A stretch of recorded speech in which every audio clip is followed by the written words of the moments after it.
Hi there, Jay Eichmann, Road Test Success.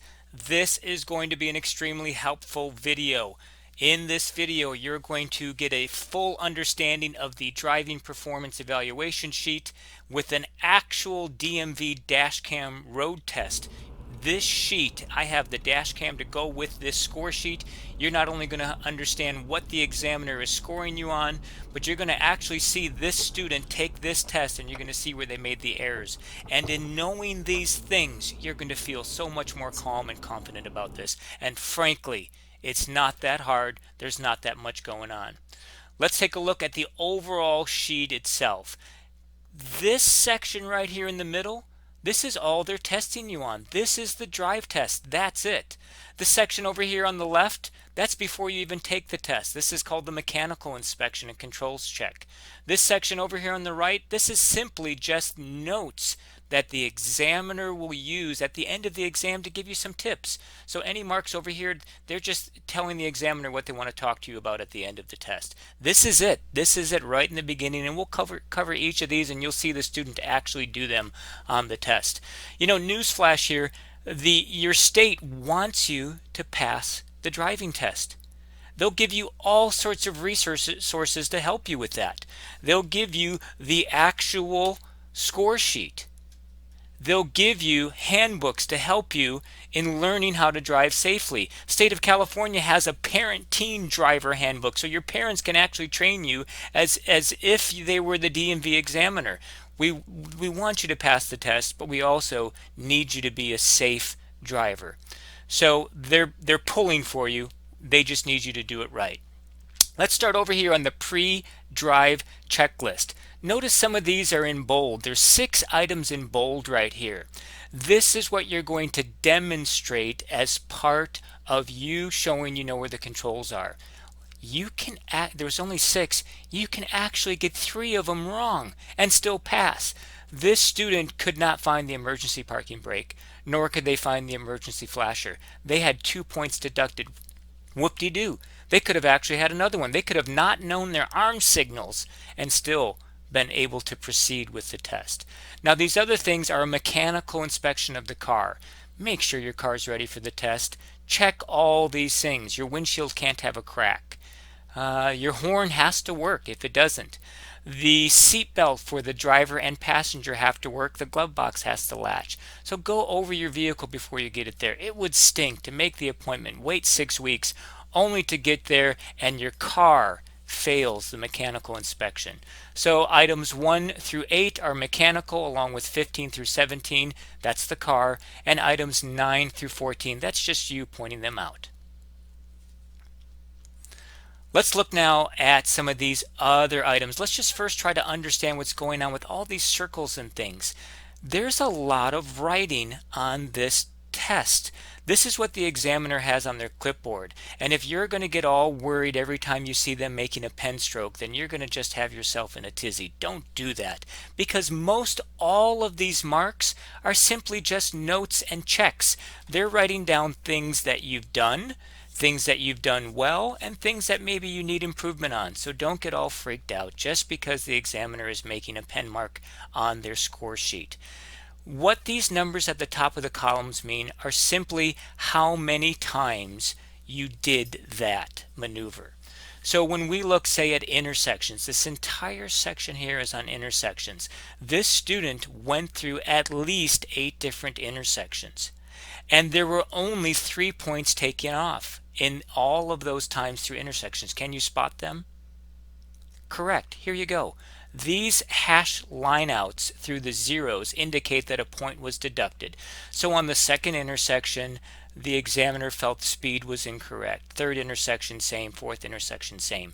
There are no other deductions in this section. What does this mean? Why did they circle a 5, column 5 under stop? That simply means on the 5th intersection, that student actually had to stop. Maybe the stoplight was red. Same thing on the 8th intersection. And then on both of those same intersections, the student obviously, when the light turned green, the student had to go. So these circles mean nothing. It's these line throughs. Those are deductions. Let's see here. Going through business and residential neighborhoods, BR, simply means they went through it. Now the examiner did deduct a point here for speed in business and did deduct a point here for residential. Lane changes, no deductions. Backing up, student actually missed 3 here. Now the letters they're circling are E, B, and X. What does that mean? E is entering the backup, B is backing up itself, performing the action that is, and X is exiting the backup. And you can see here where the student missed some things on that. We'll go over that on the video. Turns, only 1 point deducted in all of the turns, and that was just lane use. They like you to stay in the same lane as you make the turn, but if you jump a lane, it actually isn't a fail. That's it. That's the road exam. This student had 9 wrong. You can have up to 15 errors in the maneuvering section. Up to 3 in the pre-drive and up to 15 on the maneuvering. You can do this. Let's follow along and see how this student did themselves. So we're in that pre-drive checklist portion of the test now. Understand most of these items are the vehicle itself. They're checking to make sure the tires are good, lights work, and all those things. Check these before you get to the day of the test. Then you get into that part where you demonstrate that you know where the controls are and the hand signals.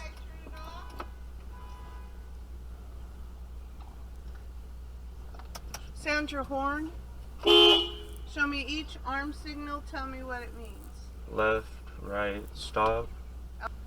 Put your foot on the brake, press down, release, set your emergency brake. Okay, then release it. Now the student did All right. struggle on those sections, and I edited it out just to save them some embarrassment. That's why they had those points deducted. Thank you. Yeah, now we both know where it's at. Okay, point to these controls. Windshield wipers, Right here. headlights, Right here. defroster, Defroster. Right over here. right there. Yeah, okay. And then your emergency light button I showed you? Yeah, right I showed you? here. Yeah, right here. Okay. All right.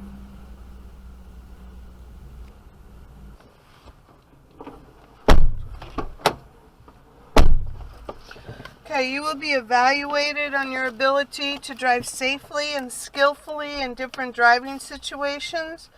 Make any lane changes necessary to follow my directions and perform all maneuvers when safe. Do you have any questions?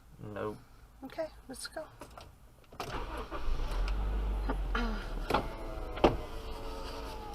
Are we just going right out there first? Just straight ahead and read the road sign. So we're in the parking lot maneuvering section of the test. The student did this twice, once leaving the parking lot and once returning, and had no deductions. Be sure to stop behind the sidewalk and look for pedestrians. Full stop. Then proceed. If you can't see, you have to stop twice. So there was a car there blocking view, and the student rightfully stopped again. At the corner, right turn. This corner of the stop sign? Yes.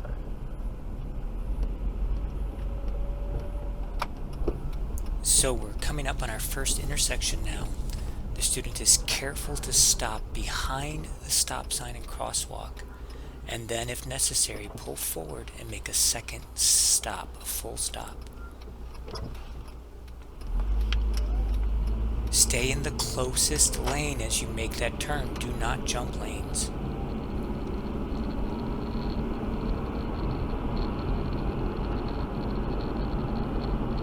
At this corner, right turn.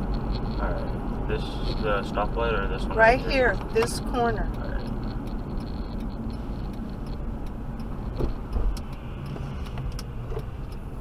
So we're about to begin the backing portion of this test, and the student kind of screwed it up. If you listen, he does not signal and does not check traffic. Pull over to the curb and stop.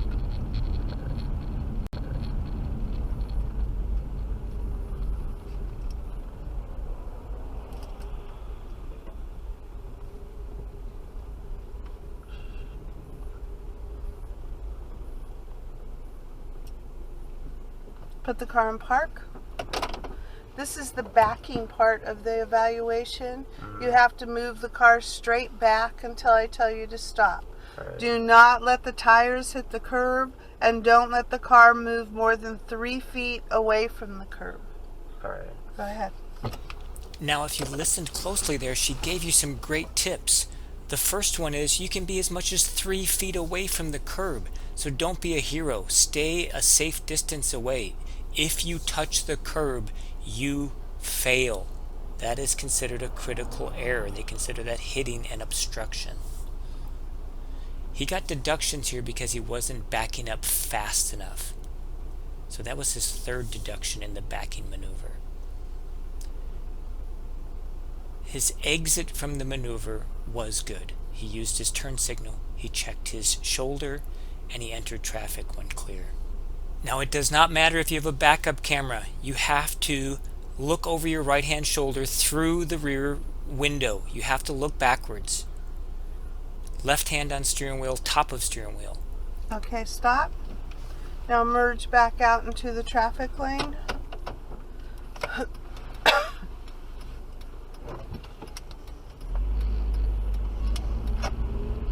At this corner, right turn.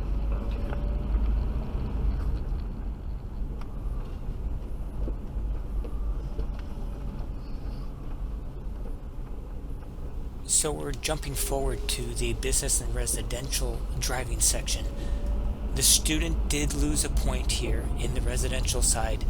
The examiner did not like his lane choice. So you can see he's driving in the middle of the street here, which frankly I think is safer. If you have no cars coming at you, use the roadway. You never know when a child or something may come out from the sides.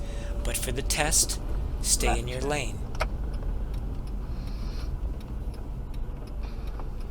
Remember, mirror scan. Scan your mirrors regularly. They're watching for that. And make your head motions obvious. Left, right, rear view mirror.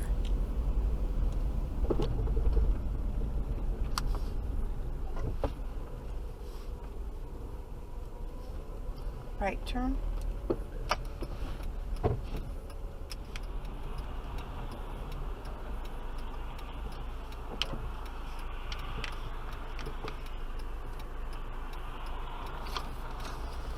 So in this next section, the student is going to be tested on their turns and specifically looking for lane use.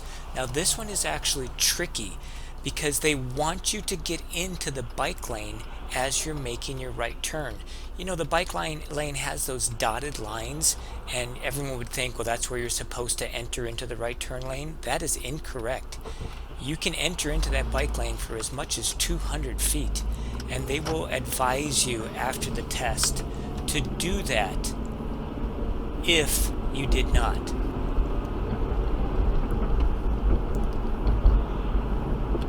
At the light, right turn. So now the bike lane is the lane, so you have to signal, you have to shoulder check, and then you can enter it. So he should probably enter that bike lane somewhere in here, and you can see the student waits. Actually waits. He's afraid to enter that bike lane, and that is not a deduction, but it is something that they're going to advise him on after the test. He can rightfully enter into that bike lane even though it has a solid line. You don't have to wait for that dotted line. Check left right even though it's green. Check left right. Stay in the closest lane. Accelerate safely. Scan mirrors. At the light, left turn. Now this is actually a tricky maneuver, and kudos on the student for performing it so well. He has got to get over 2 lanes in less than a quarter mile to get into the left turn lane. And he does it. He signals, he shoulder checks, and he gets over into that left lane so that then he can make the proper left-hand turn. So good job, student. That was a tricky one.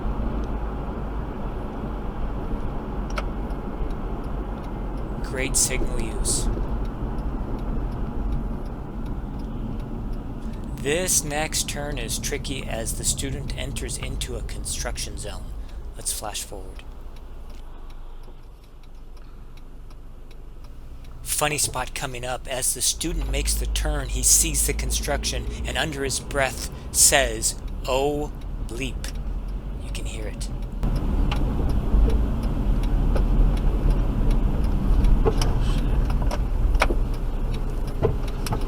Now, interestingly, that bus just saved the student, because if he had accelerated over 25 miles per hour within those cones, he would have failed. So luckily for that student, he made it through.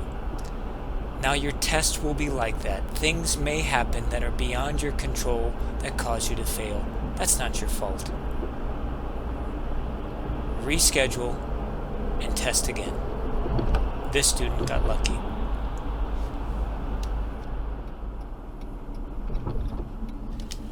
Now remember, when you stop behind a vehicle, leave at least enough room that if that vehicle stalled, you could safely get around them. One way to think about it is that you should be able to see their tires touching the roadway in front of you, but you've got to have space. Another thing is the spacing behind the vehicle. We use a 3-second rule in California, and so as the vehicle in front of you crosses past an obstacle, in your head count 1, 1,000, 2, 1,000, 3, 1,000. And after those full 3 seconds, it is safe then for you to be at that same place. Now this student, and I muted it for their protection. 25, no, that's not what it says. 25 when children are present. Do you see any children? No. Yes, actually, no, I do.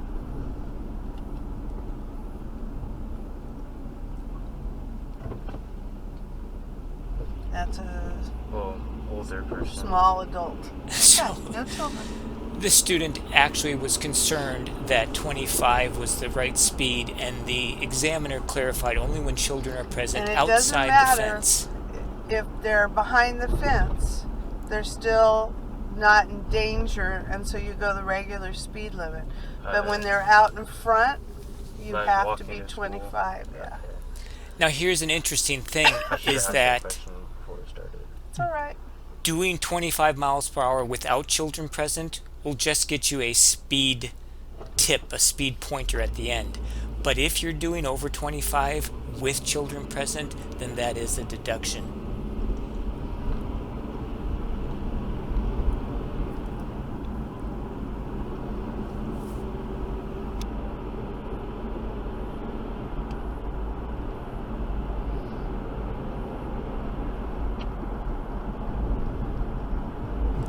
So here's another case of getting a tip at the end, not a deduction. This is a lane usage thing. Notice that center lane. That center lane is for turning left from your side, but both cars coming at you, and you can use it. In a moment, he's going to be told to turn left, and he should correctly enter that center lane, but At he the does light, not. left turn. You'll notice he waits for the dotted opening. He should have actually entered that left center turn lane. You see, he waits for that opening, and that's going to be something that she advises him on at the end. Now, why that's unsafe is because if this light is green, cars are traveling 50 miles per hour right there, and if you slow down at that last instant to get into that little opening to make that left turn, you become a hazard. So it's important to utilize that center turning lane prior to the actual turn lane.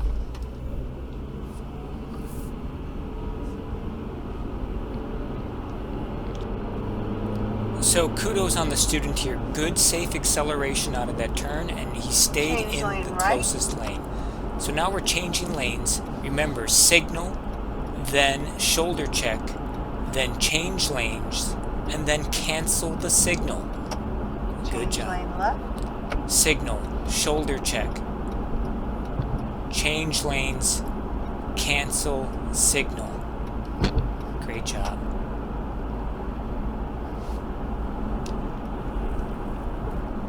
Left turn. Sorry. My bad.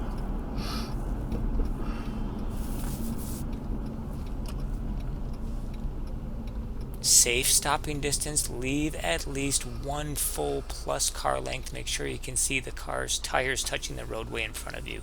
If that car is stalled, you'll need to be able to safely maneuver around it. Alright, we're about to make our turn here. Remember, stay in your lane. Stay in your lane. They won't fail you for it, but it can be a deduction for improper lane use.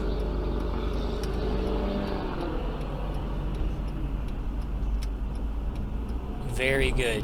So he stayed in his lane. A lot of people will jump over to that far right lane. Not good practice. If there is a car there and you jump over and become a hazard, you have failed the test.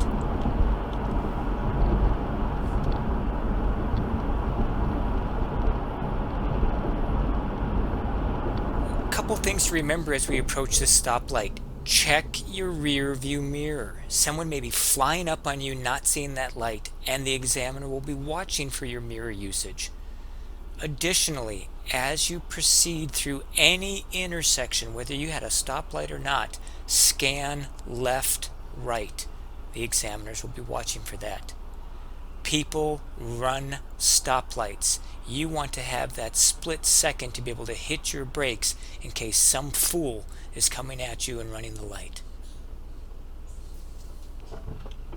Scanning left, right. Scan left, right as you enter this intersection. Change lane right. Blinker, shoulder check, mirror check. Maintain speed. Cancel At this blinker. corner, right turn. Blinker, shoulder check. Check sidewalk.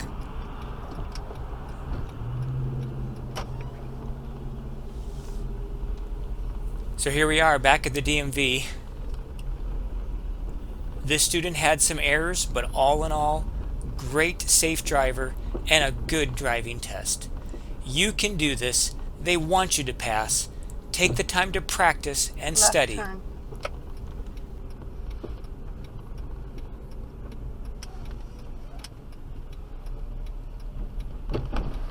So here we are at the end of the test, and this is the second chance they get to score you on parking lot driving. Be alert, watch for cars backing out. Park where it says no parking. That's not a trick. It says no parking, drive test students only.